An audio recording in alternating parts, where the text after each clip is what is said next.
Hello, welcome to Family Movie Night, where we'll be talking about what we watch for Family Movie Night. I'm Mike, and today we are talking about The Corpse Bride. The Corpse Bride is a movie from 2005. It is a Tim Burton movie, but it is also co-directed by Mike Johnson. The premise is when a shy groom practices his wedding vows in an in the inadvertent presence of a deceased young woman, she rises from the grave assuming he has married her. This stars Johnny Depp because of course Johnny Depp needs to be in a Tim Burton movie along with Helena Bonham Carter, also same thing. Emily Watson, Tracy Ullman, Albert Finney, Christopher Lee, and Richard E. Grant as well. So I took Gwen to go see this at the movie theaters for a 20th anniversary screening. And this is the first time that I have ever seen this movie. And I figured let's talk about it because it's Halloween, or it's at least October. So it's Halloween adjacent. Thumbs up, thumbs down, thumbs middle. Gwen gave it a thumbs up. I'm giving it a thumbs middle. And ultimately, the things that I liked about The Corpse Bride, I love the aesthetic of this because it feels like a Tim Burton movie for sure. I love the claymation and like animation style, and I really enjoyed. I think the character of Emily, who's the Corpse Bride, I thought she was a fascinating character. Most of the other characters I kind of found insufferable in this. And I think first and foremost, I think the character that, kind of enrages me the most is Victor, who is the main character, who's Johnny Depp. I just I could not stand him as a character, and it was just incredibly frustrating. So more on that later. So I guess one of the other things I like the music. It's Danny Elfman, so it's pretty easy to, pinpoint, that the music is definitely something that you enjoy for something like this. And then, just the overall aesthetic of it with the animation, it's set in like 18th century England, so it looks really cool in that respect as well. So I did enjoy that. With that being said, I've got a bunch of issues with this movie. This story doesn't make a lick of sense. And if this is supposed to be an allegory for Death Do Us Part, just, what it means to get cold feet, I know for me, there's a small part of me that thought that Victor did die in the, what is it, in the woods after or during his proposal because it was really cold and he was out there for a long time. So I did have that theory at first, and then that was quickly debunked.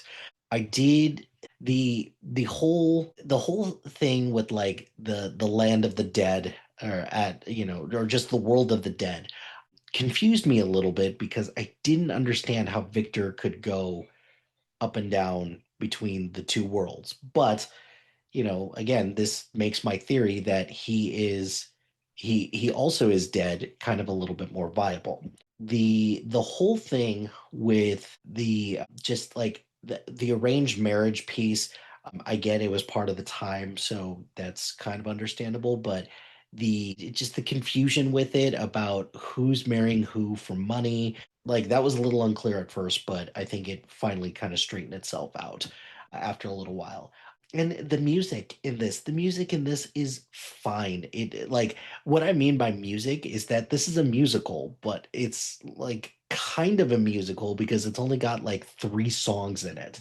So overall, the score is really great, but the musical numbers just feel a little out of place. And I think if Tim Burton had kind of like picked a lane and said, "Hey, we're not going to have any songs, or we're going to have more songs and chalk this up and make it a little bit more of a musical," then I think it would have been a little bit better. But that's not what they chose, so it's fine for that. Favorite moments. I did like the scenes where Victor and Emily are playing the piano together. I thought that that was really cool. The parts with Emily, kind of, coming to terms with the fact that she even though she doesn't have she's not alive, she doesn't have a pulse, doesn't change the fact that she feels pain and she still can get a broken heart because of everything that happened. Yeah, like and that she is also a character who she's dead for nefarious reasons. It's not like she died of natural circumstances. She was killed by her husband when like right after they got married. So that was sad as well. Those were just some of my favorite parts of this. And then finally, what did I learn from this is that, like at the very end when they say like till death do us part when it comes to marriage, like I'm married, so and that like everything that happened with Emily, it's incredibly sad when something like that happens. And how, she is this corpse bride because her story is unfinished, and it is something that she needed Victor in order for her to be, to rest easy. There's a small part of me that thinks that Victor should have drank the wine and that they should have been together, because I feel like they were a better match at times than, Victor and Victoria, which I cannot believe that we have Victor and Victoria as character names for the two main characters. But whatever, it's fine. So overall, I thought that this was a movie that was filled with some interesting moments, some, just some kind of like blah moments. Overall, it's fine. I enjoyed it.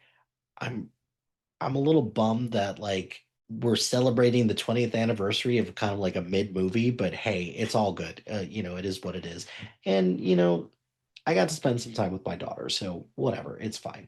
So, what did you think of The Corpse Bride? Did you like it? Is it, where would you rank this in the Tim Burton echelon of movies? Let me know in the comments below. But that's going to do it for this episode of Family Movie Night. Be sure to like, rate, and subscribe to anything and everything SPDM Crew wherever you get your podcast. Join us on social media on Facebook, Instagram, YouTube, LinkedIn, and Blue Sky at SPDM Crew. Shout out to HiFlyer Creative Studios for making our awesome logo. Greatly appreciate their support. And if you've got any marketing, logo, or brand standard needs, contact them at highflyercreative.com.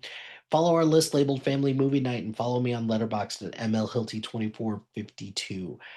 Check out the other shows on our network. We've got a lot of great content, so please check out the other shows on our network. And if you've got a podcast idea and you're interested in being part of the SPDM crew as a guest or collaborating, email us at spdmcrew@gmail.com. Until next time, happy watching, friends.